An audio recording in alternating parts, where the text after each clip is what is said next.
नमस्कार दोस्तों हम बात करेंगे EPS 95। अब दोस्तों हर कर्मचारी का सपना क्या होता है, खुद को भी पत्नी और बाद में बच्चों को मिलेगी पेंशन। अब दोस्तों कैसी ये स्कीम है, कैसे बात करेंगे इस पे, आगे वीडियो लास्ट तक देखिए, आप लोगों को पूरा समझ में आएगा।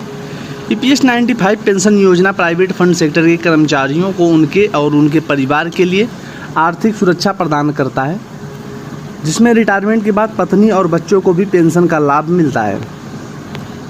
EPS 95 यानी कर्मचारी पेंशन स्कीम 1995 आज भारत में प्राइवेट सेक्टर के कर्मचारियों के लिए एक महत्वपूर्ण और आकर्षक वित्तीय योजना बन चुका है। इस योजना के तहत रिटायरमेंट के बाद न केवल कर्मचारियों को बल्कि उसकी पत्नी और बच्चों को भी पेंशन का लाभ मिलता है। यह योजना EPFO द्वारा संचालित होता है और इसमें अब तक करीब 70 लाख पेंशनभोगी लाभ उठा रहे हैं। EPS 95 के अंतर्गत कर्मचारियों को रिटायरमेंट के बाद पेंशन प्राप्त होता है, जो कि मृत्यु होने पर उसकी पत्नी और बाद में उनके बच्चों को भी दे दिया जाता है। इस योजना के तहत न्यूनतम पेंशन राशि 1000 रुपये प्रति माह है, लेकिन दोस्तों हमारी जो लड़ाई है इसी को 7500 रुपये करने की है, ताकि बच्चों के भविष्य को भी हम सुरक्षित कर सकें, और अगर हमें कुछ हो जाता है तो हमारी पत्नियों का भी भविष्य सुरक्षित हो। किसी भी प्राइवेट सेक्टर के कर्मचारी जिसका खाता 2014 से पहले खुल चुका है और जिसने कम से कम 10 वर्षों तक नौकरी की हो, वह इस योजना का लाभ उठा सकता है। लाभार्थी की सुरक्षा, यह योजना न केवल कर्मचारियों के लिए बल्कि उसके पूरे परिवार को भी सुरक्षा प्रदान करती है। यदि कर्मचारियों की मृत्यु हो जाती है तो उसकी पत्नी और उसके बच्चों को भी पेंशन मिल सकती है। पत्नी को पति की पेंशन का 50% मिलता है और यदि पत्नी नहीं रहती है तो उसके बच्चों को 25% पेंशन दिया जाता है, जो कि 25 वर्ष की आयु तक सीमित होती है।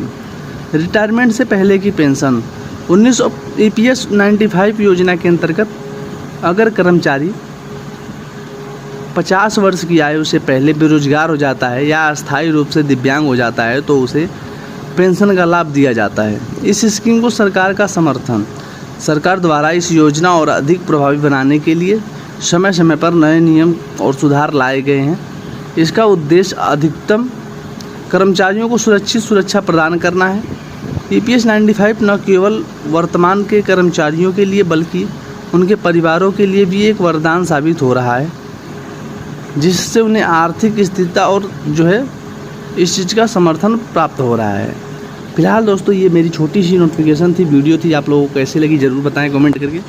और दोस्तों मैं बार बार यही बोलता हूँ कि चैनल को सब्सक्राइब करके रखें, नोटिफिकेशन बेल आ रखें, ताकि दोस्तों जैसे मैं कोई चीज़ पे टॉपिक वीडियो लेके आता हूँ तो सबसे पहले आप लोगों तक ये वीडियो पहुँचे। और दोस्तों दो चीज़ और ध्यान रखने वाली बात मैं पहले बताया था दोस्तों, हो सकता है मेरे कुछ वीडियो आगे पीछे हों, क्योंकि दोस्तों मेरी 2-3 दिन से तबीयत ख़राब नहीं है और मेरे पास जो नोटिफिकेशन प्राप्त हो जाते हैं दोस्तों वो पीछे दिन के भी होते हैं, तो दोस्तों उसमें मैं बना ही देता हूँ, क्योंकि वीडियो बनाने में क्या हर्ज है। वीडियो बनाऊँगा, कुछ ना कुछ लोग तो इसको देखेंगे, कुछ ना कुछ लोग तो इससे कुछ सीखेंगे और कुछ लोग हमें भी सिखाते हैं कमेंट कर करके। तो चलिए दोस्तों जैसा भी रहे, आप लोगों की उम्मीद है कि दोस्तों आप लोग अच्छे खासे रहेंगे, और दोस्तों इसमें कहीं कुछ कमी आती त्रुटि आती दोस्तों कमेंट करके हमें जागरूक करिए। चलिए दोस्तों मिलते हैं नए वीडियो में, तब तक के लिए थैंक यू।